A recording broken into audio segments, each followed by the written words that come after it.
It's likely that you've heard the story from the gospel today before. It takes place in the house of Mary and Martha of Bethany, who are important recurring characters in the gospel. Lazarus, whom Jesus raises from the dead later on in the story, is their brother. And there are all sorts of ways to preach this passage. It's common to preach this as work versus faith, or the active life versus the contemplative life, and those are valid ways to look at this story, but I've been thinking in a different direction this week. There's been a lot of discussion in academic circles of trying to define what religion is. It's not as easy to define as you might think. Not all things we call religion contain a concept of God or the afterlife or an eternal soul, and many other things in our culture, like how we talk about God in our national political discourse, appear to work like distinct religions, even though we don't usually think of them that way. The word religion comes from the word religio in Latin, which referred to a powerful requirement to perform an action. And it was used not only to refer to actions that we might call religious in our culture, but often to civic oaths and family rituals and other things. Religious scholars note that there is no concept of religion as a separate category of human activity outside the Western world. The things we as Westerners define as religion are simply too intertwined with the culture in most places for them to be separated out. In fact, it's possible that we as Westerners are actually kidding ourselves about this, because anthropologists and psychologists tell us that religion may be a universal human impulse. Writer David Dark calls religion a controlling story, or the question of how we dispose our energies, how we see fit to organize our own lives, and in many cases the lives of others. David Zoll, an author and Episcopal priest in Virginia, simplifies this definition of religion to the justifying story of our life. By this definition, all human beings have religion, from the most devout Buddhist to the most radical new atheist. We all have stories by which we live our lives and set our values. If we don't choose stories from one of the great human wisdom traditions to give us our base, then we'll find one somewhere else. To quote Free Will by the band Rush, you can choose a ready guide in some celestial voice. If you choose not to decide, you still have made a choice. One of the things I love about the character Sheldon Cooper, the staunchly agnostic theoretical physicist of the show Big Bang Theory, is how he exemplifies this human need for a unifying story. Largely rejecting the Christianity of his youth, Sheldon has put together a mishmash of geekdoms to be the justifying story of his life, including Star Wars, Star Trek, DC and Marvel Comics, and others. If his friends want to motivate him, they invoke his scriptures and ask, what would the Flash, or what would Captain Picard do? Sheldon is deeply religious in this sense. David Zoll coins the term seculosity in his book of the same name to mean religiosity that's oriented towards material rather than heavenly objects.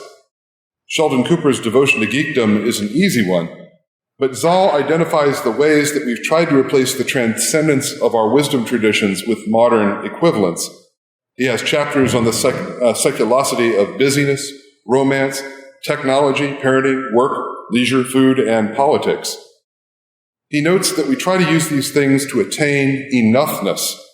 He writes, listen carefully, and you'll hear that word enough everywhere, especially when it comes to the anxiety, loneliness, exhaustion, and division that plague our moment to such tragic proportions. You'll hear about people scrambling to be successful enough, happy enough, thin enough, wealthy enough, influential enough, desired enough, charitable enough, woke enough, good enough. We believe instinctively that were we to reach some benchmark in our minds, then value, vindication, and love would be ours. If we got enough, we would be enough. But no matter how close we get or how much we achieve, we never quite arrive at enough. As Jesus and the disciples continued on their way to Jerusalem, they came to a certain village where a woman named Martha welcomed him into her home. Her sister Mary sat at the Lord's feet, listening to what he taught, but Martha was distracted by the big dinner she was preparing. She came to Jesus and said, Lord, doesn't it seem unfair to you that my sister just sits here while I do all the work? Tell her to come and help me. But the Lord said to her, My dear Martha, you are worried and upset over all these details. there is only one thing worth being concerned about. Mary has discovered it, and it will not be taken away from her. Martha is doing nothing wrong. She's fulfilling the role of hospitality that is so important in ancient Near Eastern culture.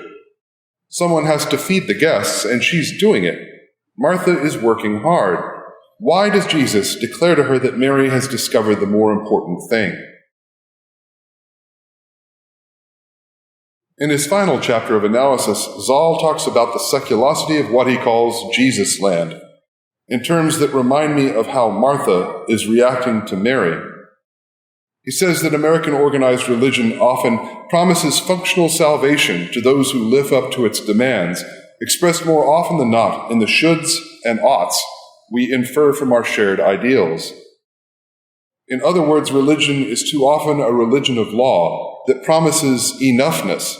If we just follow these teachings and precepts, if we just do these things, we can heal the brokenness of our lives. If we fail, it's because we have not done enough. And Zoll is scathing on both ends of the ideological spectrum of American Christianity. Conservative Christianity tends to emphasize a personal conversion experience and growth in personal holiness. Then practitioners have to spend the rest of their lives pretending everything is hunky-dory and perfect, and it becomes a driver of exhaustion. Progressive Christians tend to focus on the social dimensions of the gospel, but that can so easily become a question of enoughness.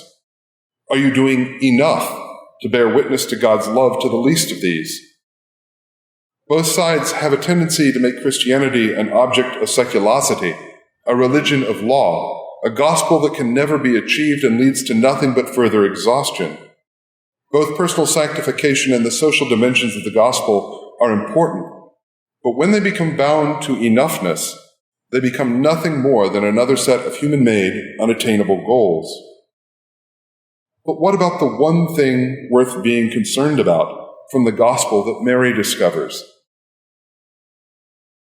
Julian of Norwich was a 14th century mystic who received a series of visions about God at an early age and spent the rest of her life reflecting on them in relative isolation. Her writings are not only the earliest example of a woman writing in English, but they've been a constant source of reflection for Christian thinkers for centuries.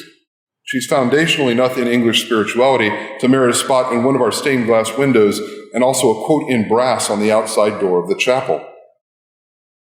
In one of the revelations, Jesus appears to Julian and asks, "Is it enough for you? Are you satisfied that I have suffered for you?" This takes Julian aback. She cries out, "Yes, good Lord, thanks be to you. Oh, yes, good Lord, blessed may you be." Julian is startled because Jesus is completely reversing the direction of the question as she usually heard it. As it was usually presented in the spirituality of the time, Jesus' suffering was an infinite debt that could never be repaid. Nothing you could ever do would make you worthy of the honor that Jesus had shown you by dying on the cross. It was an issue of honor and shame. Medieval people constantly questioned their worthiness to satisfy God's honor. But Jesus flips that over. The implication from his question is that God is totally satisfied. Any debt is fully paid. He asked Julian if she is satisfied. Is it enough that I have died on the cross and been resurrected? Is it enough to assuage your guilt and your shame and your violence as a species? Are you now fully satisfied and can stop thinking that there is something else you need to do to be fulfilled? Is it enough to make you believe in the depths of your soul that God's love for you is unconditional and all-consuming? This is the one thing being concerned about that Mary has discovered. She sits at the Lord's feet, at the place of a disciple, taking in the love of God that Jesus is teaching. And while everyone no doubt needs to be fed, what Jesus as a guest requires more than anything in that moment is someone to listen and to understand that they are loved. And that is what will not be taken away from her. It's also what will not be taken away from us. We can ignore it. We can disbelieve it. We can construct human religions of law to tell each other that you are not loved by God because of your beliefs or ethnicity or race or gender identity or sexual orientation. We can use a religion of law to cudgel others into meeting whatever human standard we think is worthy of our spiritual violence. We can descend into seculosity and worship the false gods of work or romance or technology. We can even worship the God of Jesus' land and pretend that everything is perfect and that we are not broken inside. We can throw ourselves on the altar of enoughness and wait and wait and wait for everything to finally be all right. Or, beloved, we can give up the struggle to be enough. We can adopt a religion of grace. We can accept that the justifying story of our lives is that of the overwhelming love of God that takes us just as we are, right now at this moment, in our human brokenness, and does not demand anything of us to be worthy of God's love. Yes, accepting that love will transform us, and perhaps that's the scary part. When we practice the religion of law and enoughness, we have an illusion of control. When we accept grace, we have none. Jesus comes into our home. He sits. He begins to speak. He asks us if it is enough for us for God to love us unconditionally. Do we bustle about trying to justify ourselves? Or do we take our place at God's feet, discovering the important thing, the unshakable, unconditional love of God that shall not be taken away from us? Amen.